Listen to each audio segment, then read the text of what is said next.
Good morning mga kababayan ko. Good morning mga kabuli. Kumusta tayo dyan? Baka naman.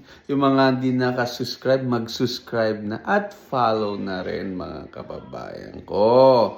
Or i-share, mag-comment lang kayo kung gusto nyo magpa-shoutout. Anyway mga kababayan ko, kahit anong gawin nyo, kahit anong paninira nyo, kahit anong pilit nyo kay BP Sara, na may babagsak, hindi nyo mapapabagsak si BP Sara. Kasi alam nyo mga kababayan ko, sawang-sawa na mga Pilipino sa inyo, ganito, sira doon, sira dito. Puro sira, puro sira. Impeachment dito, impeachment dito. Kaya wala naniniwala sa inyo, mga kababayan ko. Ito, mga loyalista, mga kakampwet, mga dilawan na yan. Come on guys, hindi naniniwala mga tao sa inyo.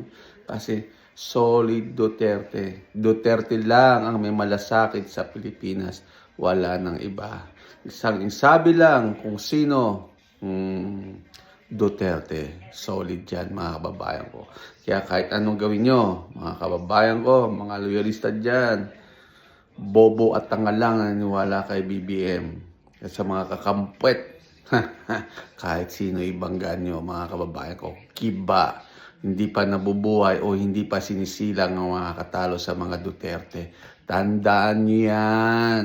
Kahit anong gawin nyo, Duterte pa rin. Kasi Duterte lang ang may nagbago sa Pilipinas. Wala nang iba.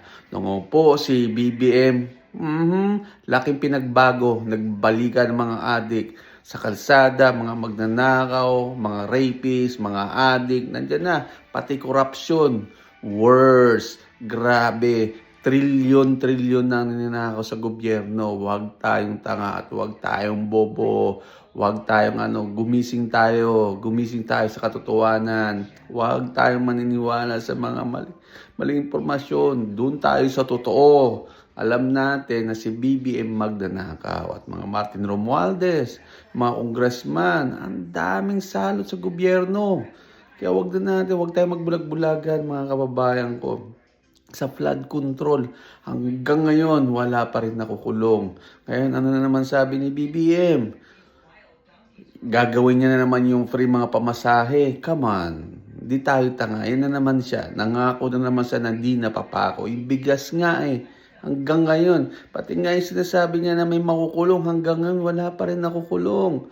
Kasi hindi niya kaya. He's a weak leader. Kaya walang mangyayari sa inyo kahit anong gawin niyo mga kababayan ko. Wala talaga mga kababayan, kahit anong gawin nyo, Duterte pa rin. Solid yan. Kasi wala na mangyayari Puro tayo sira-sirado. Impeach sila dito, impeach dito. Di na ba kayo sawa? Kabila ng protesta. Hanggang ngayon wala pa rin nakukulong. Puro pangako na di napapako. Ano ba gagawin nyo mga kababayan ko? Gumising kayo sa katotohanan. Huwag tayong tanga at bobo. Ito mga loyalista, mga tanga. Di ba? Tanga-tanga talaga, bobo. Kaya mga kababayan, gumising tayo sa katotohanan. Alright? Huwag tayong tanga. Hanggang ngayon, wala pa rin nakukulong. Puro ganito na lang tayo. Hanggang ngayon, yung mga sa Senado, ano ba nangyayari? O si Ping Lacson. Yung isa dyan, nag-abogago-gago.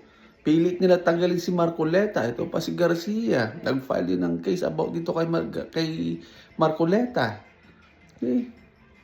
Lahat hawak nyo, ginigipit nyo ang nagaano sa inyo lahat. Kaya wala mangyayari at walang maniniwala sa inyo mga kapabayan ko. Yung 18 na Marines hanggang ngayon, ayaw pa rin paniniwalaan ng mga sa gobyerno. Hindi kayang bistigahan sa Senado. Di ba? Mga kababayan ko, gumising tayo. Huwag tayong tanga. Puro tayo ganito, puro bintang-bintang doon. Di ba? Oh my God, nakakainis mga kababayan kasi ganito sa Pilipinas ngayon. Puro kagaguhan. Lahat is worse sa panahon ni BBM. Kaya wala nangyayari talaga. Gulo, kabilaan ng gulo. Puro protesta. Yan ba ang gusto nyo mangyayari sa gobyerno? Kung talagang totoo yung si BBM, wala sana wala sana protesta, walang gulo, walang korupsyon kung totoo talaga siya. Kaso, talagang kabilaan. Di ba? Alam niyo yan mga kababayan ko. Huwag tayong tanga at huwag tayong bulag. Itong mga loyalista to, pilit nyo pa rin na ano si BBM na obvious naman na kasagwat siya dito. At siya ang pinaka-leader dito. Di ba? Ano ba sabi ni Gutesa at yung mga 18 Marines? Ang dami. Di ba? Yung mga kontraktor, pati yung driver ni Saldico. Si Saldico nagsalita din. Na sino tinutukoy? Huwag niyo sabihin, puro kayo sira. Kayo na mumulitika, hindi ang mga Duterte. Kasi pilit nyo sinisira si Sara Duterte para hindi makapagtakbo sa 2028. Kaya ganyan kayo. Kaya ganyan kayo. Impeach dito, impeach doon. Ano ba? Takot ba kayo kay BP Sara? O takot kayo makulong sa 2028? At yan ang katotohanan. Takot kayo makulong.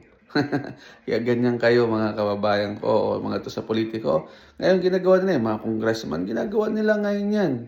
Yung congressman, I don't know sino yung may hawak nun sa Congress, yung babae na may utang kay BP Sara, I forgot the name. But anyway, she's crazy, you know? Kaya mga kababayan ko, huwag tayong tanga, huwag tayong magbulag-bulagan. Gumising na tayo. Kung gusto nyo ng katotohanan, pabayaan natin si BP Sara sa 2028. Kung talagang wala kayong ginagawa, pabayaan natin si BP Sara sa 2028. Kung tatakbo siya.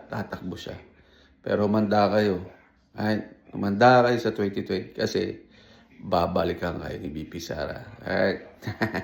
Hanggang dito na lang. Syukran na. Oy mga kababayan ko, baka naman dyan, i-share nyo at mag-comment at follow na rin. Hanggang dito na lang mga kababayan ko. Papus. Syukran na.